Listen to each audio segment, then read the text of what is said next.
With silent submarines, invisible corvettes, and the world's first drone carrier, the Turkish Navy has evolved into a maritime juggernaut that demands respect.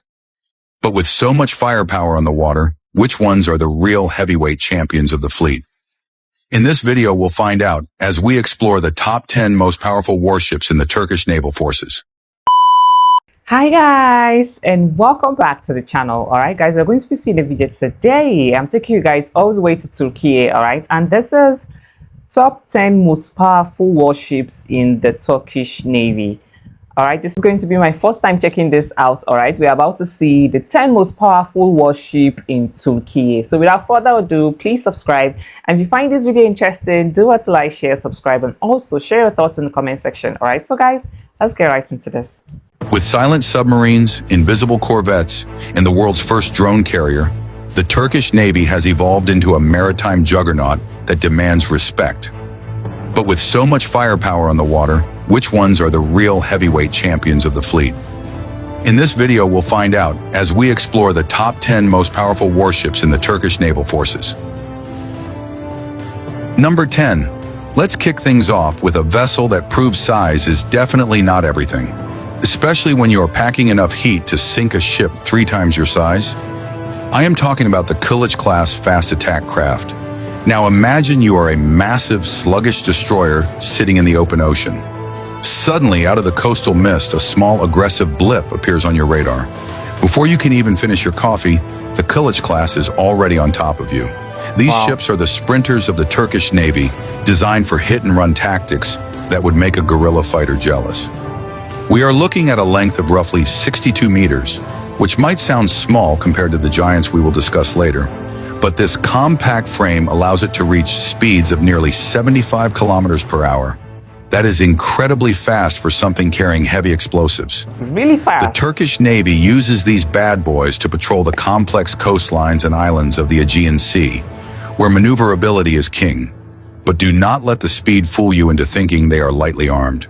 The Kılıç-class is like a boxer with a glass jaw, but a sledgehammer for a right hook. They carry harpoon missiles that can strike targets over 120 kilometers away. Think about that for a second. This little ship can punch you in the face from over the horizon before you even know it is there. And if you get too close, it has a 76mm OTO Malaria gun that fires so fast it sounds like a chainsaw ripping through the sky. It is all about denial of sea control. They swarm, they strike, and they vanish. It is the naval equivalent of a wasp sting, painful, precise, and usually delivered when you least expect it. Why do you think Turkey invested so much in these? Because in modern warfare, being hard to hit is just as valuable as having thick armor. If you enjoy seeing underdogs pack a massive punch, you have to respect the Kılıç-class. Number 9. Now, while the Kılıç-class is busy zooming around the surface like a sports car, there is a much more silent, terrifying game being played below the waves. This brings us to the Aydın-class mine hunter. You might be thinking, a mine hunter? That sounds boring. Trust me, it is the most stressful job in the Navy.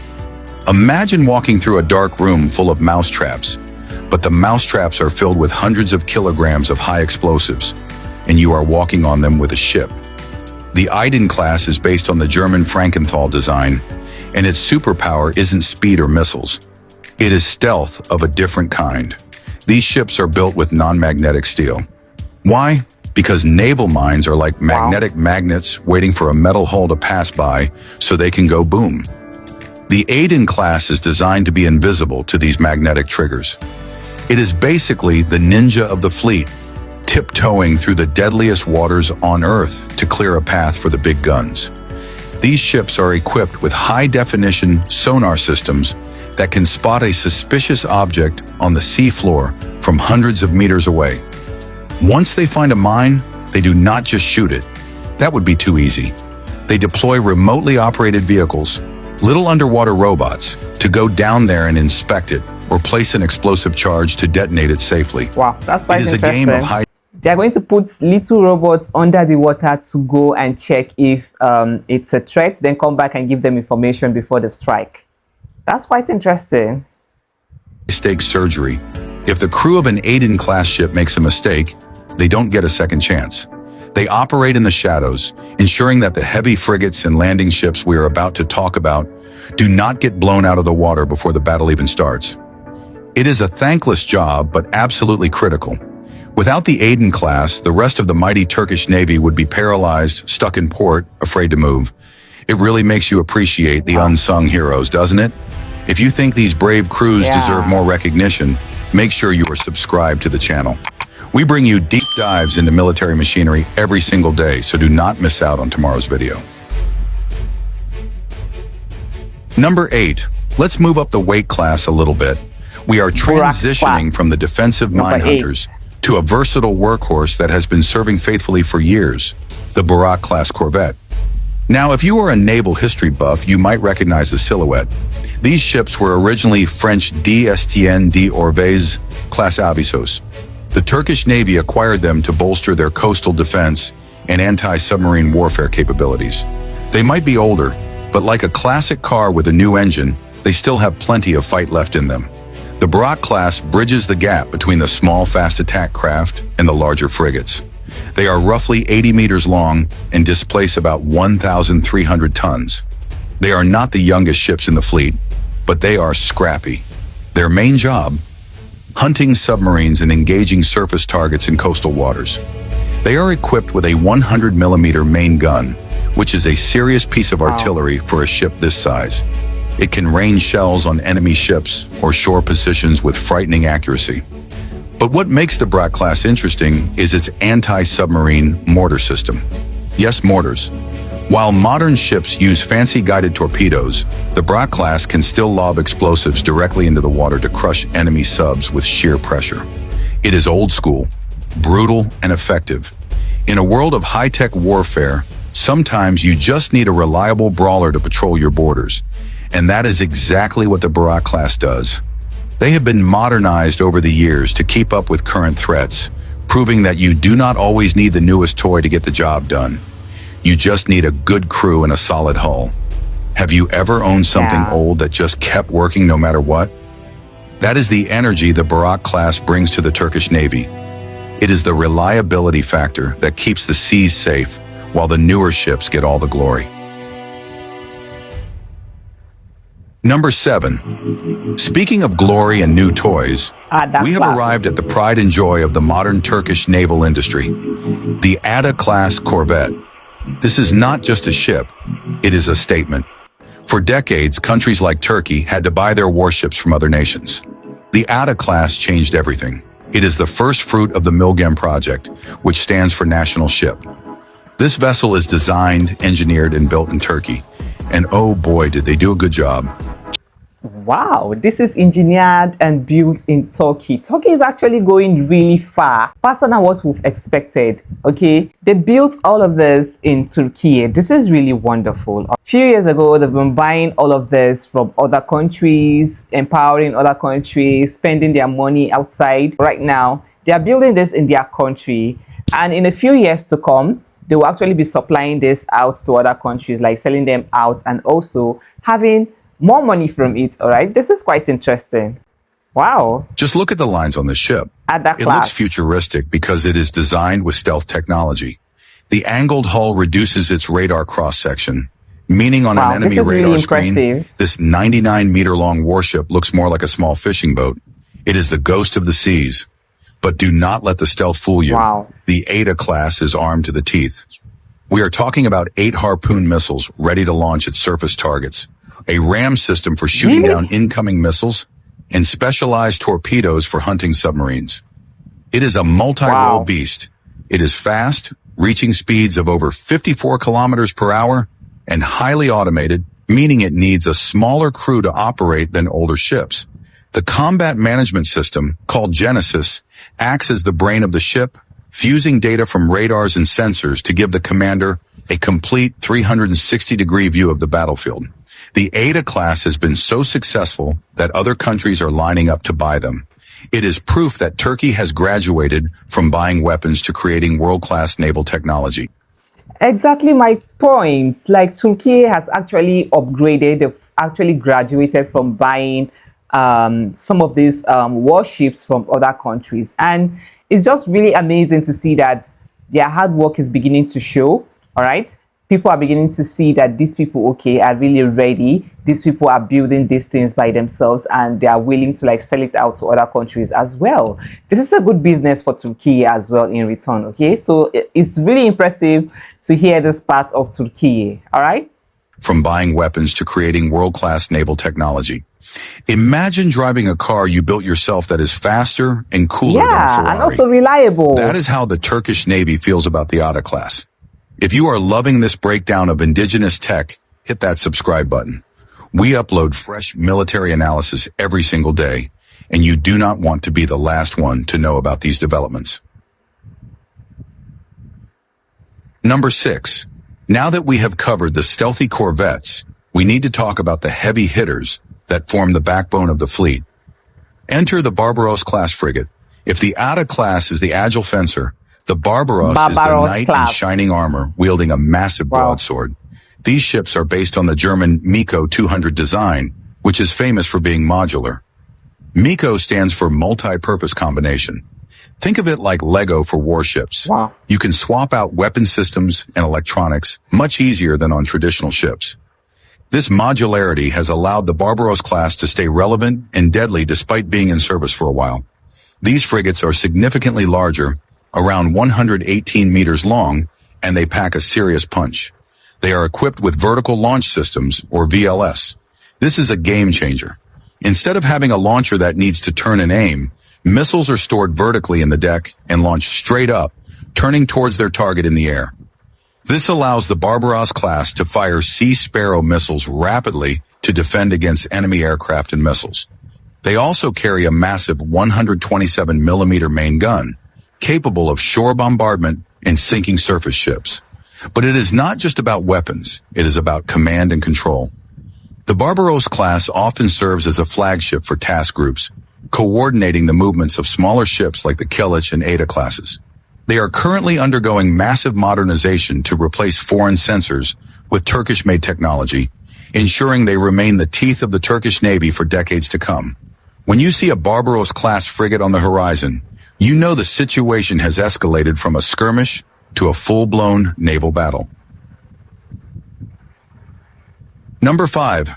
Ladies and gentlemen, we have arrived at the big one, the absolute titan of the Turkish Navy, the Anadolu class. This is not just a ship, it is a floating fortress and a mobile airbase. TCG Anadolu is an amphibious assault ship, also known as an LHD, based on the Spanish Juan Carlos I design. It is massive, stretching 231 meters in length. To put that in perspective, that is longer than 2 football fields laid end to end. When this ship entered service, it instantly became the flagship of the Turkish Navy, and for good reason. It is designed to project power anywhere in the world. It can carry tanks, armored personnel carriers, landing craft, and hundreds of Marines in its belly, ready to storm a beach at a moment's notice. But here is the twist that makes the Anadolu class unique in the entire world. Originally, it was going to carry F-35 fighter jets. But after some geopolitical drama, Turkey decided to pivot and do something nobody else had done. Turn it into the world's first drone carrier. The flight deck is being configured to host the Bayraktar TB3 and the jet-powered Kızılelma unmanned fighters. This is revolutionary.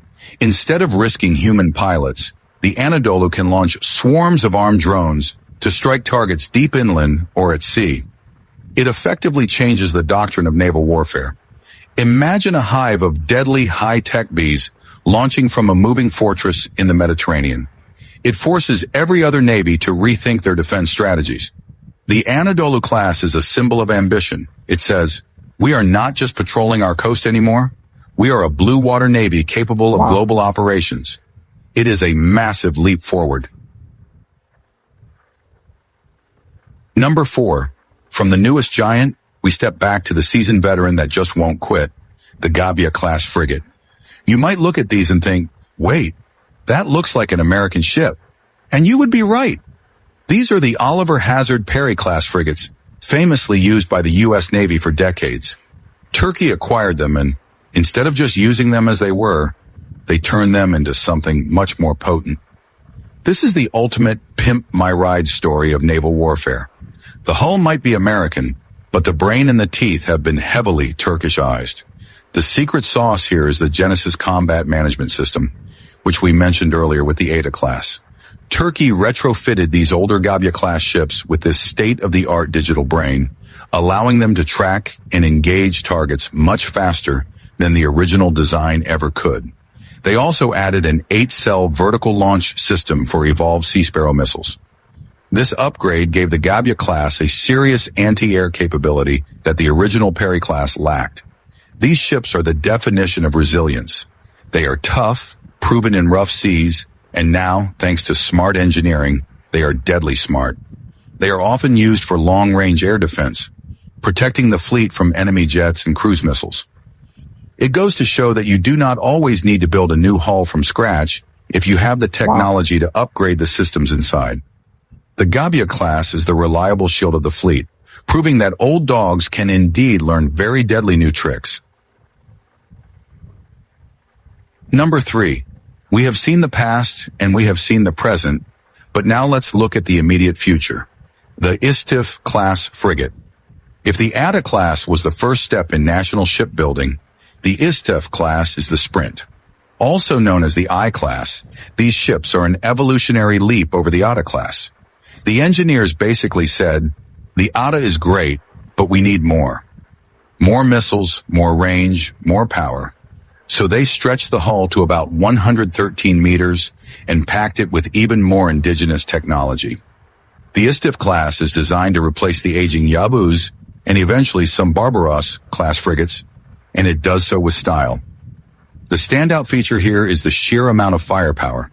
It carries 16 anti-ship missiles, twice as many as the Ada-class, and crucially, it is equipped with the Atmaka missile, Turkey's own anti-ship cruise missile that rivals the famous Harpoon.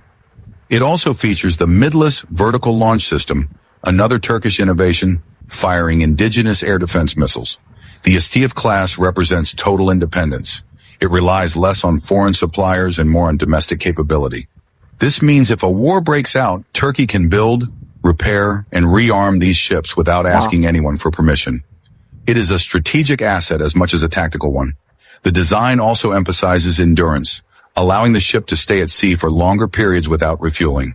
It is the perfect middleweight fighter, fast enough to catch you, strong enough to knock you out, and built entirely on home soil.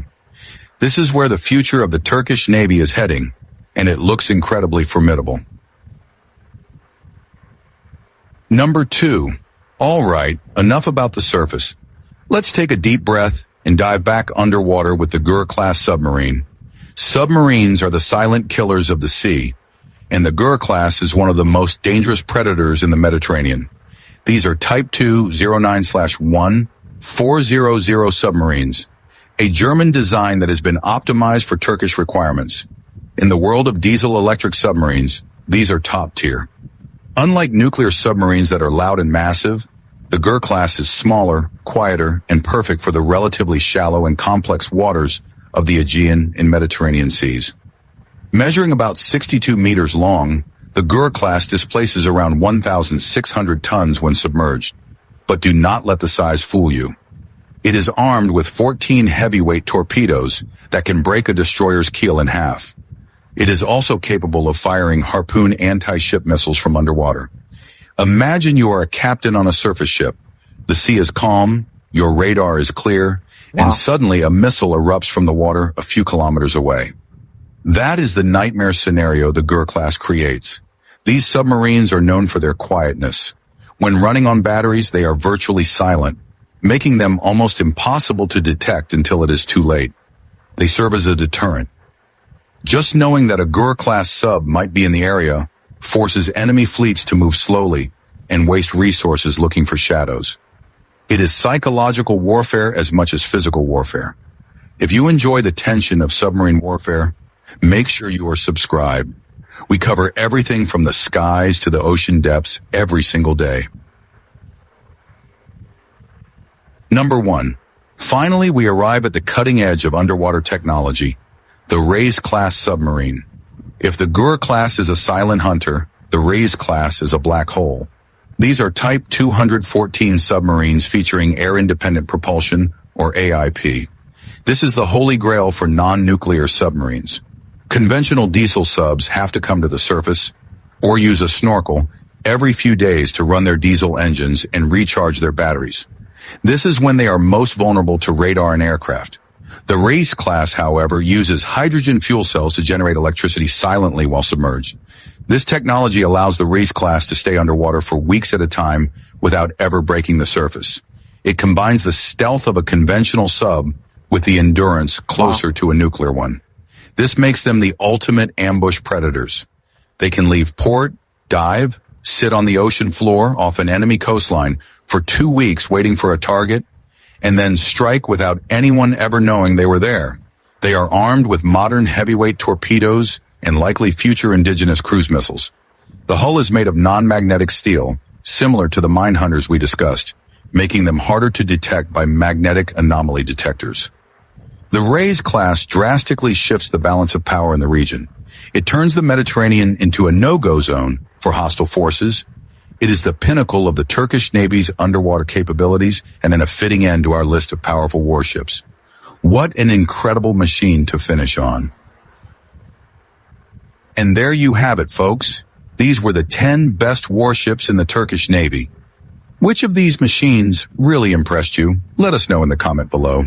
And don't forget to like and subscribe if you want to see much more rankings like these. Wow, this is quite impressive to watch. All right, the top 10 most powerful warship in Turkish Navy. All right, I feel like they have really powerful and game-changing warship in their disposal. All right, and it's really also impressive to hear that they're actually building some of these warships themselves. There's nothing as good as having your own warship. All right, you just sit back, relax, and say, okay, that warship over there, we built that, and it's just so amazing and impressive to see. All right, they're learning every day, and in the course of that, they are also improving their warship system. All right, let me know your thoughts in the comment section. I'll see you guys on my next one. Bye.